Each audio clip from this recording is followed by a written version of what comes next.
Hello and greetings. Before we talk about the winning objective of the game, let's dive into the hidden history, as recorded by the creator on the scroll. First of all, I should thank the general who betrayed me.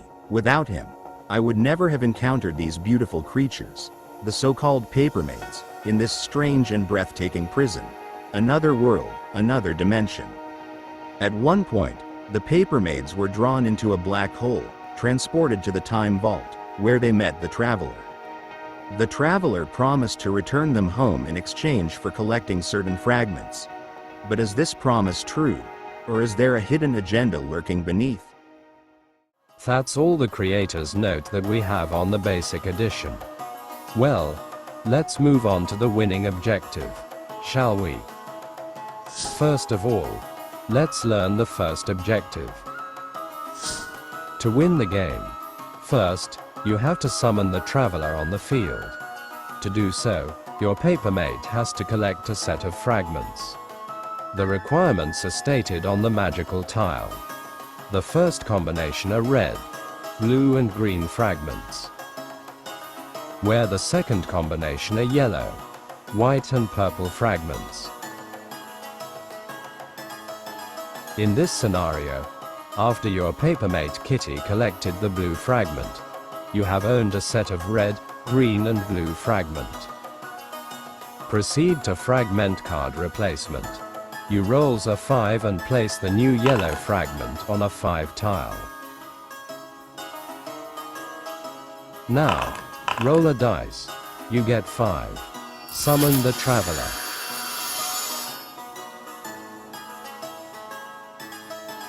Place the Traveler on a 5 tile. The Traveler cannot be placed on fragment tile and Papermade's tile. If you are summoning the Traveler for the first time of the game, you cannot win the game on the same turn. On your next turn onwards, as long as it is your turn's main phase, you can move, place or relocate your Papermade kitty with the required fragments to the Traveler. You win the game.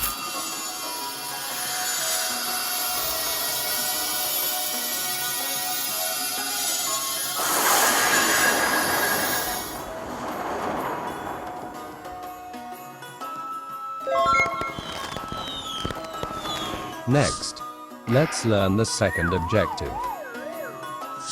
During any Artisan's end phase, if all opposing Papermades are either fainted or engaged in the refreshment activity, you win the game. Finally, let's learn the Traveler's rule. Traveler cannot be placed on fragment or Papermade's tile, but he can be placed on the portal and incident tile.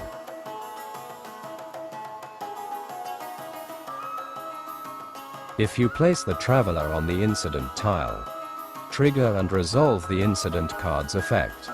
Then, you replace the new incident card on the field. Previously, you have summoned the Traveler on the field. If another Artisan collects a set of fragments that meets the requirement, that Artisan immediately relocate the Traveler, regardless of any Artisan's turn. If no Artisan owns a set of required fragments, remove the Traveler from the field. Traveler is a non-player controlled Papermade. He cannot block your Papermade's movement route. If your collected fragments do not meet the set requirement, you cannot place, move or relocate your Papermade to the Traveler's tile to win the game. Since Traveler is a non-player control Papermade, all cards effect that triggered by the Traveler, which require the Traveler's owner decision, will be ignored. For instance, if Traveler trigger these incident cards effect, it will be ignored, and immediately replace a new incident card on the field. But for needle spin, it still affect all Papermades that within 3 tiles of the Traveler. The owner of these Papermades still have to resolve this effect. For Poison Cloud, It will still dealing 1 effect damage to all Papermades that within 2 tiles of the Traveler. Traveler cannot be targeted by Duel card, but he can be targeted by the tactical card, as long as the effect stated, target Papermade, and it must not affect the Papermade stat. Let's recap what you have learned. To win the game, you have to deliver either set of fragments to the Traveler, and only during your turn's main phase, or on any Artisan's end phase. All opponents' Papermades were fainted. Next, you have learned the Traveler's rule. Well done! You have learned how to win the game.